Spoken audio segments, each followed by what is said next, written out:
सबसे पहले है अंडर। क्या है? अंडर। अंडर का यूज कहाँ किया जाता है, इस बात को ध्यान से सुने। मैं डायग्राम में कुछ बताने की कोशिश किया हूँ। देखो एक गुड़िया बनाया है, तो टेबल के नीचे है, टेबल के नीचे।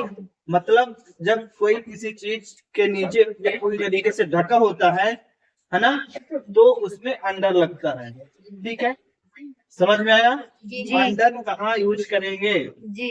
आया समझ में ना? जी। चलिए, मुझे पूरी उम्मीद है कि अंडर समझ में आ गया है, डायग्राम से मैंने बताया हूँ। ठीक है, एक टेबल है, टेबल के नीचे गुड़िया है, मतलब जब नीचे हो तो कंडीशन पे आपको अंडर का यूज करना है। ठीक है, अगली प्रपोजिशन देखिए क्या है, बिटवीन है। क्या है? बिटवीन। तो बिटवीन कहाँ यूज होता है, इसको ध्यान से समझें। देखो दो पेड़ बनाए हैं हमने, ठीक है ना, तो दो पेड़ों के बीच में वो गुड़िया है। ठीक है, जी। गुड़िया अच्छी है बुरी है, ठीक है, कोई बात नहीं, मायने नहीं रखता। आपको समझाने की कोशिश किया हूँ कि दो पेड़ों के बीच में गुड़िया है, मतलब जब दो चीजें हों, ठीक है, दो वस्तुओं के बीच में क्या लगता है, बिटवीन। ठीक है ना, बिटवीन का यूज करेंगे दो चीजों या दो वस्तुओं के बीच में जब हो। ठीक है, बिटवीन का समझ में आया? जी। अब आगे चल के क्या है, बाय का यूज करते हैं। ये सारी प्रपोजिशन है। ठीक है, बाय का यूज कहाँ करेंगे, देखो वहां मैं डायग्राम के माध्यम से समझाया हूँ कि जो पेड़ है उस पेड़ के जस्ट बगल में गुड़िया खड़ी है। ठीक है ना, मतलब पेड़ के बगल से। ठीक है, ये किसी चीज के बगल में हो तो वहां हम बाई का यूज करते हैं। जैसे मेरे बगल में चेयर है, बाई बाई साइड है ना, कोई कहता है ना मेरे बगल में बैठ जाओ, बाई साइड सीट, मतलब बगल में। ठीक है, ठीक। नेक्स्ट क्या है, यहाँ से देखते हैं, ओवर। क्या है? ओवर। तो ओवर का यूज कहाँ करते हैं, ये प्रपोजिशन कहाँ यूज होती है, देखिए ध्यान से। ये टेबल के माध्यम से मैंने बताया हूँ कि ये गुड़िया टेबल के ऊपर है पर टच नहीं है, समझाने की कोशिश किया हूँ। ठीक है, गुड़िया ऊपर नहीं हो सकती टेबल के, फैन हो सकता है ऊपर। ठीक है ना, टेबल के ऊपर फैन है, जैसे फैन ऊपर लगा रहता है ना, तो यहाँ मैं समझाने की कोशिश किया हूँ, ना कि आप डायग्राम पे जाएं। ठीक है ना, मतलब मैं समझा दूं कि फैन जैसे ऊपर रहता है, ठीक ऊपर फैन है लेकिन टच नहीं है, टेबल के ऊपर फैन है ना, टेबल के ऊपर फैन हाँ है, लेकिन वो टच नहीं है ना टेबल से। हाँ, तब यहाँ इस कंडीशन में क्या लगेगा, ओवर लगेगा। ठीक है ना, अब नेक्स्ट दूसरी कंडीशन जो आती है ऑन की। ओवर ऑन में दोनों जो ये प्रपोजिशन है इसमें अक्सर बच्चे क्या होते हैं, रॉन्ग कर देते हैं। ठीक है ना, कंफ्यूज हो जाते हैं कि ऑन लगाएं या फिर ओवर लगाएं। तो कंडीशन इसमें क्या है, ऑन में देखो टेबल की मदद से मैंने बताया कि गुड़िया ऊपर है, टेबल के ऊपर बैठी है, खड़ी है। ठीक है ना, टच है, टेबल पर है, तो उस कंडीशन पे क्या लगाएंगे, ऑन। जब दोनों चीजें, जैसे टेबल के ऊपर डस्टर रखा है तो डस्टर का टेबल का संबंध क्या है, दोनों का जुड़ा हुआ है, टच है, इस कंडीशन में क्या लगाएंगे, ऑन। जैसे किताब होती है टेबल के ऊपर तो ऑन द, ठीक है ना। चलिए नेक्स्ट अगला प्रपोजिशन क्या है, इन।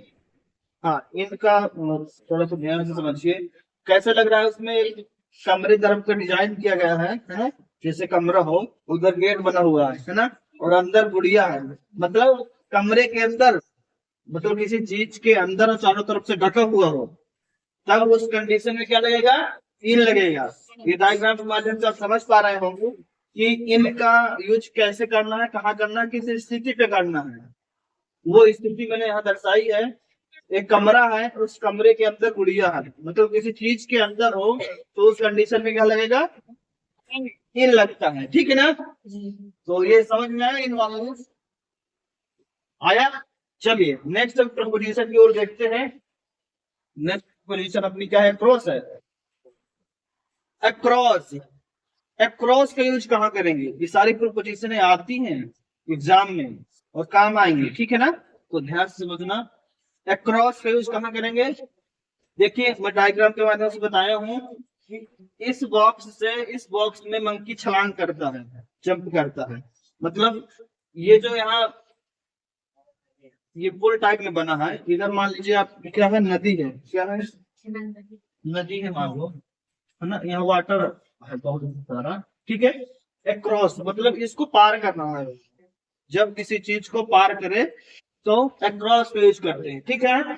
मतलब ये जो पोजीशन है, ये नदी की पोजीशन है, जो इस पोजीशन को वो क्या कर रहा है, पार कर रहा है, अक्रॉस। तो जब ऐसी कंडीशन है ना, तब वहां अक्रॉस करना है, ठीक है ना। जैसे रोड को पार करना है, वही अक्रॉस का रोड हो जाएगा, ठीक है। किसी चीज को पार करना इधर से उस साइड, चलो बहुत अच्छी बात। आ रहा है समझ में जी। प्रपोजिशन समझ में आ जाएंगे ये। अब तो नहीं बोलोगे ना, नहीं बोलोगे तो जल्दी से लाइक करो, शेयर करो। इसको देखो, बिसाइड, इसका मतलब होता है बगल में, मतलब जस्ट बगल में। क्या, टेबल है, टेबल से सटी हुई है। जैसे मैं ये बोर्ड है, बोर्ड से बिल्कुल सटा हुआ हूँ, ठीक है ना। तो ये भी बिल्कुल सटी हुई है, बिसाइड। बिसाइड क्या होता है, बिल्कुल बगल में, ठीक है ना। चलिए, इनटू, इनटू का यूज कहाँ करते हैं। अब देखिए, ये डायग्राम के माध्यम से मैंने समझाने की कोशिश की है। तो ये जो कुआं है ना, कुएं के अंदर मछली है, क्या है, मछली अंदर है। तो मछली तैरती रहती है, क्या रहती है, तैरती रहती है, स्थिर थोड़ी ना रहती है, मछली रहती है क्या। तो ये कंडीशन मैं इसलिए समझाया हूँ, इनटू का यूज वहां करेंगे जब किसी चीज के अंदर हो, बट वो क्या हो, गतिशील हो, क्या हो, गतिशील हो, स्थिर ना हो, तब हमारा क्या लगेगा, इनटू लगेगा। समझ में आया। और इन कहाँ लगता है, यह स्थिर भी रहेगी, लेकिन इनटू कहाँ लगेगा, अंदर तो है लेकिन वो क्या है, गतिशील है, तैरती है ना मछली ऐसे ऐसे। हाँ, तो वो मतलब गति कर रही है, इसलिए यहाँ इनटू लगेगा। नेक्स्ट, बिहाइंड, इसको थोड़ा सा अच्छे से नहीं मैं डायग्राम में डिजाइन कर पाया हूँ। बिहाइंड, बिहाइंड मतलब होता है जस्ट पीछे, क्या होता है। इसको टेबल के पीछे बनाना था, अगर पीछे बना देते तो अच्छे से समझ में नहीं आता, इसलिए मैंने अच्छे से डिजाइन नहीं हो पाया डायग्राम। बिहाइंड, बिहाइंड मतलब जस्ट पीछे, है ना। समझ आया। बिहाइंड का यूज कहाँ करेंगे, किसी चीज के पीछे हो। क्लियर। तो प्रपोजिशन समझ में आई। चलिए, वीडियो अच्छी लगी हो तो लाइक करें, शेयर करें, और चैनल पहली बार जरूर सब्सक्राइब कर लें। मिलते हैं नेक्स्ट वीडियो, तब तक के लिए बाय बाय।